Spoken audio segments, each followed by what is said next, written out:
Merci. La parole est à notre collègue François Grosdidier pour le groupe Les Républicains.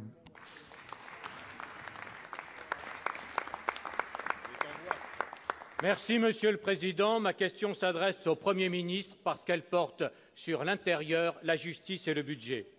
Les policiers et les gendarmes vont mal. Les suicides, les manifestations de policiers en colère ont révélé un malaise aux causes multiples. D'où l'idée de notre collègue Gérard Longuet, portée par notre président Bruno Retailleau, de constituer une commission d'enquête sénatoriale. Elle a travaillé 5 mois sous la présidence de Michel Boutant, dans le consensus le plus large, sans aucun présupposé, en toute objectivité. En 5 mois d'investigation, nous avons pu constater l'étendue et la profondeur du malaise. Nous en avons aussi identifié les causes. Insuffisance de moyens, des locaux vétustes et même indignes, des véhicules usés jusqu'à la corde mettant en danger les personnels, des équipements insuffisants, moyens humains, question d'effectifs mais surtout de répartition du temps. Les 2/3 sont mangés par la procédure pénale, il ne reste qu'un tiers pour l'opérationnel. Problème profond de management, surtout dans la police, sollicitations comme jamais, 22 millions d'heures supplémentaires non payées et pas récupérables, des vies de famille impossibles, risque physique accru, du terrorisme aux violences quotidiennes, doublé de risques juridiques. On le voit encore à Nantes où certains présument la bavure et commettent des violences urbaines. Policiers et gendarmes sont en quête de sens et de reconnaissance. De reconnaissance quand ils ne sont pas soutenus ni par leur hiérarchie ni par les magistrats. De sens quand ils pédalent sur un vélo sans chaîne du fait de l'absence de réponse pénale adaptée. Alors nous proposons des solutions. Un rattrapage en investissement à portée du budget de l'État et des révolutions culturelles, management dans la police, procédures et réponses pénales qui ne demandent que de la volonté politique. Avez-vous, Monsieur le Premier ministre, cette volonté? Pour vous répondre, la parole est à Madame le ministre auprès du ministre d'État, ministre de l'Intérieur, Madame Gourault. Merci, Monsieur le Président. Mesdames et Messieurs les sénateurs, Monsieur le sénateur François Didier.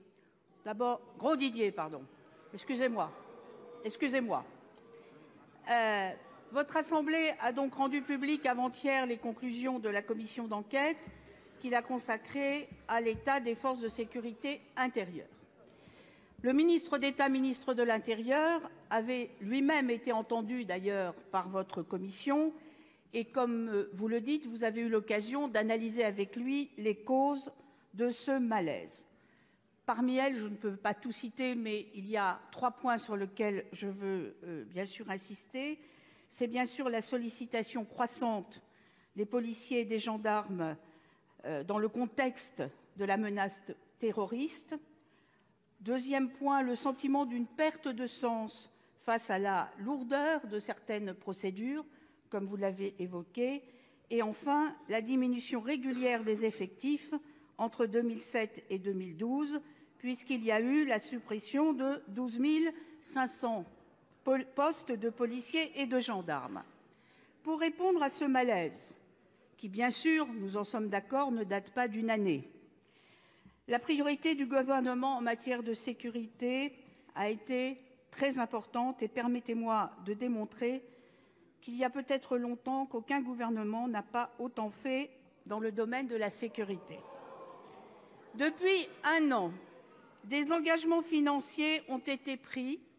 Les crédits consacrés à la seule police nationale ont, par exemple, augmenté en 1 an de 2%.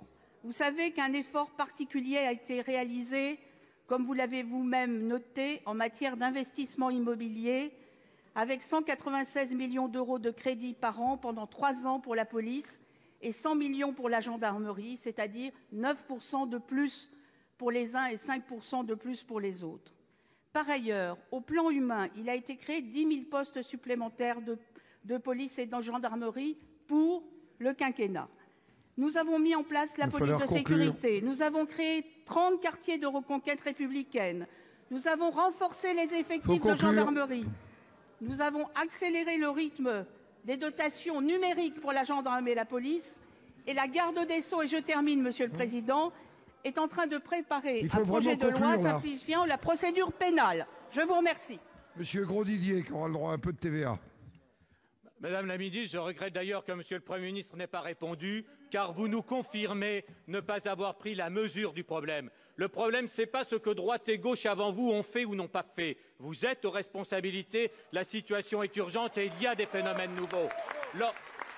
La réforme de la procédure pénale que vous nous annoncez, c'est 1/10 seulement de ce qu'il faudrait faire. Quand vous nous dites renouveler le parc, par exemple, des véhicules de la gendarmerie, vous budgétisez seulement ce qu'il faut pour maintenir la moyenne d'âge à 8 ans et vous avez annulé 40% des accusations, gelé les décisions. Donc vous êtes très, très loin du compte. On espère que cette prise de conscience se fera et que vous prendrez enfin les mesures nécessaires.